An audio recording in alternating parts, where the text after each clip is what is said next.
I'm John Perkins. I'm a U.S. citizen, born in the United States, raised in the United States. I'm a former economic hitman.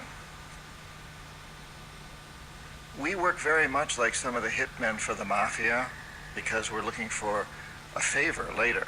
And Mafia people have done this, and gangsters have done this for ages. We just do it on a very large level with governments, with countries, huge level. And we're much more professional.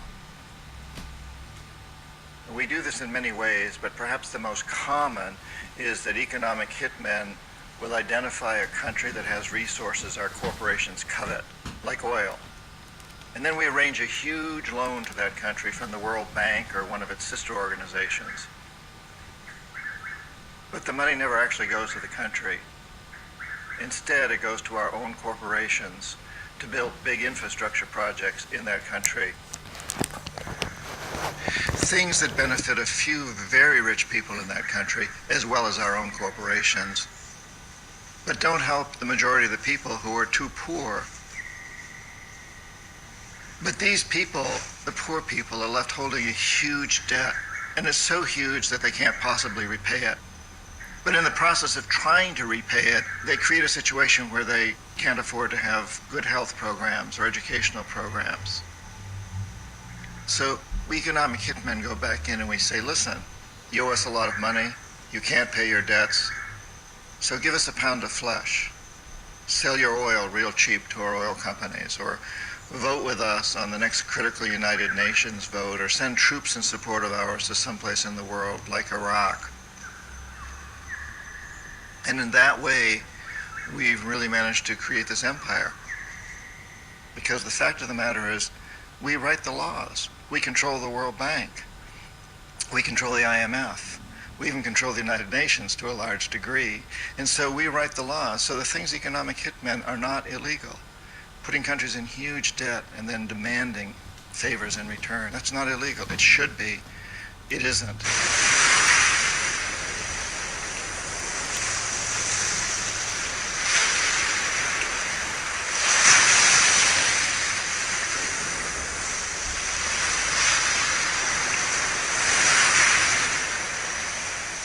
One of the characteristics of an empire is that it enforces its currency on the rest of the world.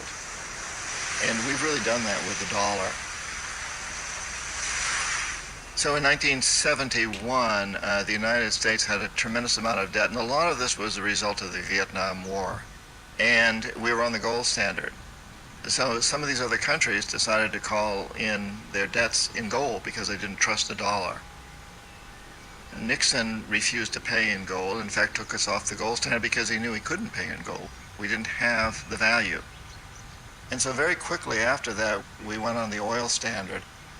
And I was a large part of that deal that we struck with Saudi Arabia, insisting that OPEC only sell oil in dollars. And so suddenly the dollar moves from the gold standard to the oil standard, which in many respects is a much more important standard because oil is intrinsically more valuable than gold in this day and age. And so suddenly the world can only buy oil for dollars, and the dollar is a very, very important currency. Today, the United States, once again, is a bankrupt country. We have huge amounts of debt, more debt than any country's ever had in the history of the world before. And if some other country to call that debt in a currency other than the dollar, we'd be in very, very serious trouble. Right now, they're only calling it in dollars because oil is the big commodity and you can only buy oil in dollars. But Saddam Hussein threatened to sell oil for something other than dollars just before he was taken down.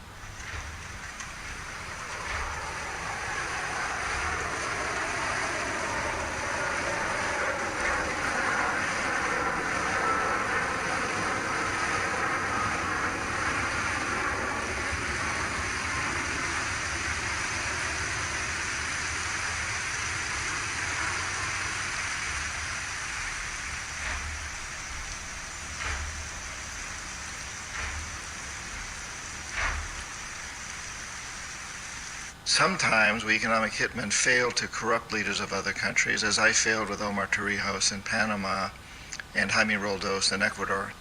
It doesn't often happen, but when it does, then the jackals are sent in. And these are people who overthrow governments or assassinate their leaders.